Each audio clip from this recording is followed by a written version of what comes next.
Hello and welcome to another mini lecture. This one is going to be about the beginning of 1917. So we finished our key battles of the Battle of Verdun and the Battle of the Somme, both ending in November 1916. And now we want to see what happens as we move into 1917 and the war on the Western Front continues. The set of notes that we're using these ones here. So they actually say Battle of Passchendaele at the top. And what we're doing in this mini lecture of 1917 is just moving through the first page of these notes. In the next lecture, we will move into looking at the Battle of Passchendaele itself. So we need to understand that the winter of 1917, as we go from late 1916 into early 1917, was extremely cold. You may recall I've shown you these particular pictures before, really showing the extent of the snow and the cold conditions in which the soldiers were fighting on the Western Front, from the Somme area in particular, but all across the Western Front it was very cold that year. What that meant is that neither side was really willing to go ahead with an offensive during the winter time, and so we start to see them planning for spring offensives, remembering that spring doesn't really start until April in the Northern Hemisphere. In mid-March, we see a very important development, and that is the strategic withdrawal to the Hindenburg Line. So you can remember that this is our key map, and the dark line is the line that we see as the front line from the end of 1914 through to this point in time. And in March 1917, after long preparation, the Germans move back just on this part of the line, and you can see I'm tracing over here the Hindenburg Line it's referred to, named after, of course, Hindenburg, who was one of the commanders of the German war effort at the time. And what this area does is it actually allows a shortening of the line by 40 kilometres. So rather than bending around, it's 40 kilometres shorter. That's 40 kilometres less troops that are required to actually defend the line. They also dug in very deep dugouts along the Hindenburg Line and reinforced it very well. The other thing is that as they moved backwards to the line, they adopted what we can call a scorched earth policy. And a scorched earth policy is where you systematically destroy, burn anything that you are leaving behind, whether it's roads, railways, bridges, buildings. What this means is that the Allies actually move forward into this territory. They don't have access to any infrastructure at all as they move into what is essentially a wasteland. To give you an idea, because the retreat to the Hindenburg Line was actually quite secretive, it seemed very strange in late March as the Allies were moving forward and taking new towns. You can see here, right in the middle of this area, is the town of Bapaume, okay, which had been, on the edge of the battles of the Somme battlefield in 1916, but well behind German lines. Well, now the Allies are moving forward. You can see in this picture here, here's the band marching through the middle of the town, but you can also see the condition of the town around them. Mass destruction, nothing really left standing in any usable way. And this wasn't just a result of the warfare that had taken place in the area, but also a deliberate campaign of scorched earth policy by the Germans as they moved back to the Hindenburg Line. To give you a sense of what kind of construction they put on the Hindenburg Line, I've just given you these pictures. The one on the left here is a photograph from the area of Arras, which is on the Hindenburg Line, and you can see this massive concrete bunker here. So this is the kind of reinforcement that they built in order for the German troops to move back to. And this picture on the right, this is a scene more likely from 1918 as they are moving forward and taking the Hindenburg Line. but you can see the massive construction. And out of here, there would have been German machine gunners ready to poke their machine guns out. In this particular picture, they are depicting the Allies capturing this bunker or pillbox area.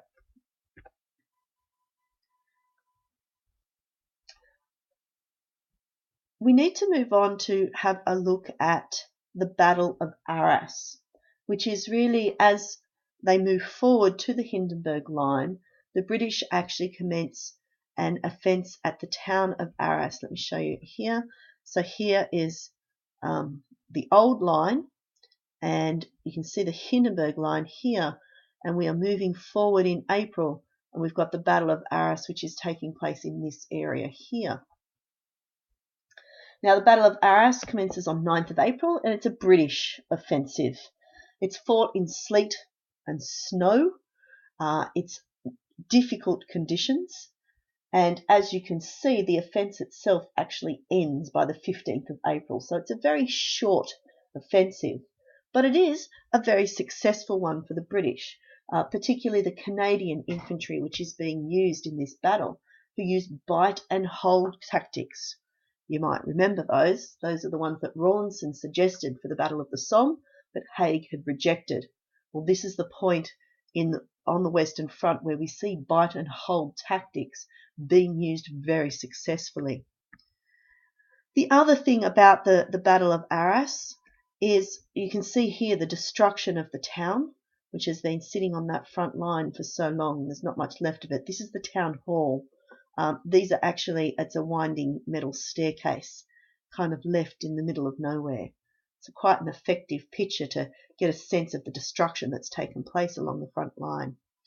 But one of the other interesting things about the Battle of Arras is the use of planes, and massive amounts of aerial fights take place as a part of this battle.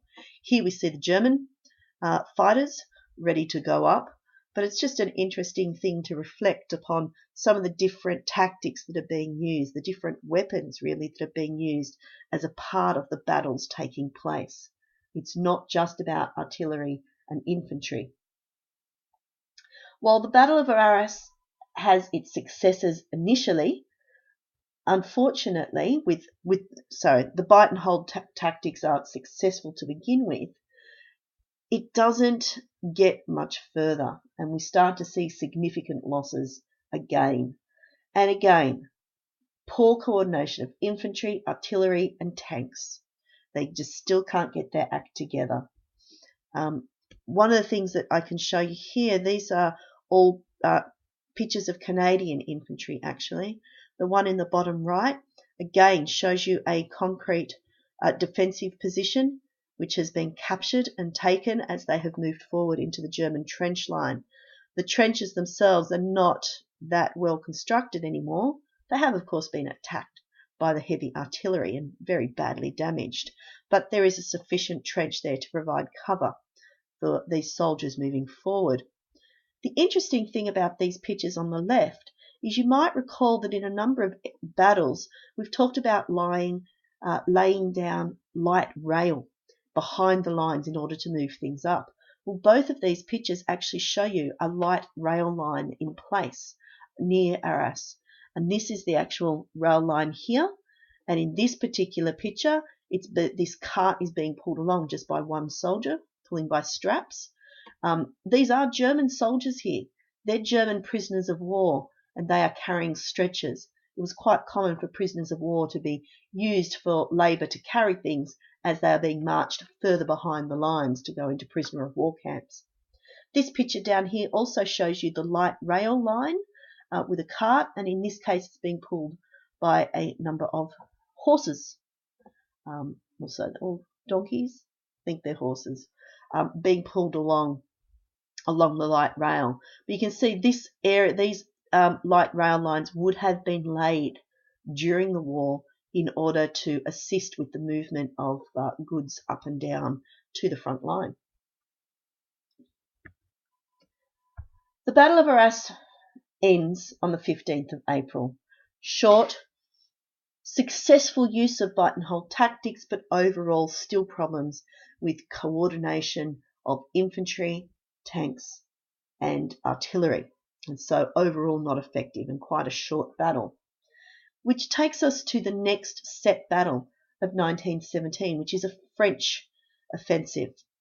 Now, one thing that I haven't mentioned yet is that in December 1916, our friend Nivelle, you might remember Nivelle, he's the guy that came in later in the second half of the Battle of Verdun and held Verdun very effectively, rotated the French troops through, but at the same time started to get a bit of a reputation amongst the soldiers for wasting French lives. In December 1916, after the Battle of Verdun was over, Nivelle is promoted to be the commander-in-chief of the French army. Joffre, who's been there for quite some time by now, is retired effectively. He's promoted to be Marshal of France, which is quite a very high title, and really it's a kind of a title role. And he then went around and did parades and things like that. So he's been retired honourably, and Nivelle is the new commander of the French troops. And so we begin a new offensive in the area of the Aisne River. And here's the Aisne River here, and this area of Chemendon is the area in which we are looking at a new offensive by the French in April 1917. It's called the Nivelle Offensive. Nivelle, of course, promises a major breakthrough. He's going to do it in 24 hours using tanks and a rapid assault behind a creeping barrage. So he's using some of the newer tactics, but still the overall strategy is a breakthrough strategy. Unfortunately, the battle did not go very well for Nivelle, and very huge casualties start to mount very, very quickly. The French president is so concerned about the impact on the French army and the French civilians that he actually banned further French offensive operations. That is, no future French attacks would take place. So they started this offensive on the 16th of April. By the 9th of May, they called it off. The French had suffered 187,000 casualties, and they had advanced a grand sum of 500 metres. Now, the interesting thing for us to note is that even though we have had massive casualties experienced from the very beginning of the war through to this point, we really don't see a large number of problems on the Western Front with the morale of the soldiers. There are, however, two circumstances. One is the French in 1917. The other is the Germans right at the end of the war in 1918. And we'll come back to that, of course, when we get to 1918. What we have got, however, amongst the French army in 1917, after Verdun and the impact of Verdun, which we have discussed, add on to that the Nivelle offensive and the high rates of casualties, adding on to that idea already in the French army about the problems of Nivelle, we end up with what we call the French Mutiny. And we have very large numbers of troops effectively deserting their place on the front line, taking over villages behind the lines and refusing to go up and fight anymore. On the 27th of May, almost 30,000 soldiers abandoned the front from the positions where the Nivelle offensive had been fought.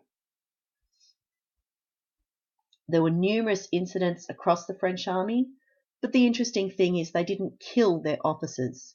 We see a different idea when we look at what happens in the Russian army as they move into a revolutionary time. Who do they bring in to fix it up? They bring back the hero of Verdun. And Pétain now replaces Nivelle and takes control of the French army and starts to improve conditions significantly for the French soldiers. Pétain goes and visits them personally. And you can see from this picture, they are starting to recover their morale. We'll leave this mini lecture here and we'll come back to see what happens next in 1917 in the next lecture.